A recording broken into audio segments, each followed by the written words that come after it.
Gold is one of the most popular commodities for traders and investors alike. And part of the ability to trade something and gauge where prices will go in the future is the understanding of exactly where demand and supply comes from. And from the demand perspective, things have been changing in terms of gold. That could shift the dynamic in terms of volatility going forward, and also how prices are reacting to demand trends. So certainly within this video, I'm trying to break down exactly how we've seen a shift in terms of demand and exactly what the implications would be on gold prices.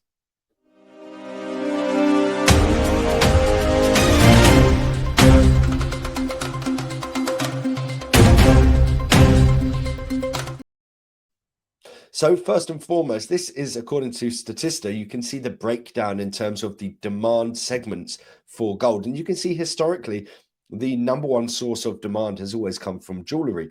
You can see that on the left-hand side, sort of pre-pandemic, we saw very strong demand on the jewellery front. And then we saw fluctuations in terms of the investment side, the central bank and institutional buying as well, generally pretty steady when it comes to technology. However, this is changing somewhat, and certainly we have seen a bit of a drop-off when it comes to demand in the jewellery space. And this could be a number of things, but one key thing worth noting is that when we're looking at the reaction to prices, you would expect to see the demand when it comes to actual ounces of gold would likely drop off as prices rise because people can't afford as much. The flip side of that is you're likely to see increased demand from the investment side of things as prices go up. As people try to chase those prices, you get more people interested, more buyers in the market. So you've got the two sides of the coin, that as prices increase in a meaningful manner, which is what we have seen recently, so you see the likes of jewellery demand potentially dropping off and investment demand starting to increase, and that shifts the dynamic in terms of potential price discovery and volatility. In terms of some of that investment demand, what we have seen is that in September 2025, we've seen record inflows for essentially physical backed ETFs in the gold space. And here we've got a breakdown exactly what regions are the source of that demand. And crucially, despite all this talk about the sort of diversification away from US dollar backed assets from the likes of BRICS nations and the likes, that's more of a focus on the sort of central bank side of things. In actual fact, when it comes to, say, ETF flows, much of it comes from the likes of the US, it comes from Europe. So North America and Europe with the vast majority of that demand when it comes to gold-backed ETF flows. And then, so what does this mean? Look, ultimately, it means that people are chasing prices, right? I mean, you can see exactly that here. You've got the gold price overlaid, and as it rises, we're seeing that increased investment coming into play, particularly here, $64 billion year to date, 2025 up to September.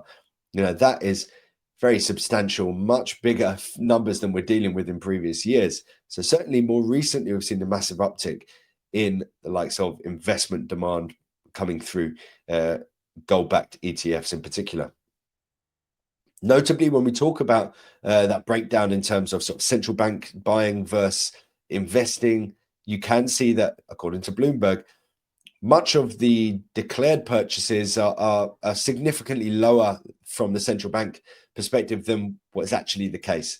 So many of these purchases might go through under a different guise, but in actual fact, they're coming from central banks. So perhaps the image that we saw previously should be adjusted to account for higher figures from central banks. And of course, that's where you do have the perspective coming into play around different regions of the world want to diversify away from, say, US treasuries, for example. And so where you're having events like trade wars or a breakdown in trade relations, that's why it benefits sentiment around gold, because, of course, gold is a asset that doesn't have a footing in one particular region. So it's separate from the whole fiat system. It's separate from any particular region. Everyone around the world can buy it, can store it, and therefore you're likely to see demand pick up on a central bank perspective when we see that breakdown in terms of international relations. But you also see the investment side coming through as well. And finally, what happens when you see a big pickup in terms of investment demand and less of an influence in terms of jewellery demand? The expectation is that the market's going to be more responsive to movements within the sort of political sphere, within the economic sphere. And so, you know, someone buying a gold ring, for example, isn't necessarily going to buy it or sell it based on news on any period of time, right? Whereas if someone's investing, that's exactly what they will be doing. They'll be buying it at times where they're fearful potentially, or they see a breakdown in terms of trade relations. They could potentially sell it when things are going particularly well and they want to perhaps move their assets into, say, more risk on assets, perhaps into equity markets and the like. And so you're likely to see a big pickup or a significant pickup in terms of volatility. We can see that here from the CBOE gold ETF volatility index, essentially the VIX, but for gold. And we can see that this has moved significantly higher. Does this mean that we have seen major volatility recently? Well, we have in a single direction, but it also means that there's an expectation of volatility. And as prices move higher and higher, so there's an expectation that at some point it pulls back. And therefore, you would see that bi-directional volatility coming into play. Not necessarily the case at the time of recording this video. But of course, the more something feels like it's getting very stretched in one direction, there's always a fear within the marketplace that we could see that volatility start to come into play in a meaningful manner. I hope that's been useful. Make sure to like, subscribe, and follow for more. My name is Josh Mahony, Chief Market Analyst at Scope Markets.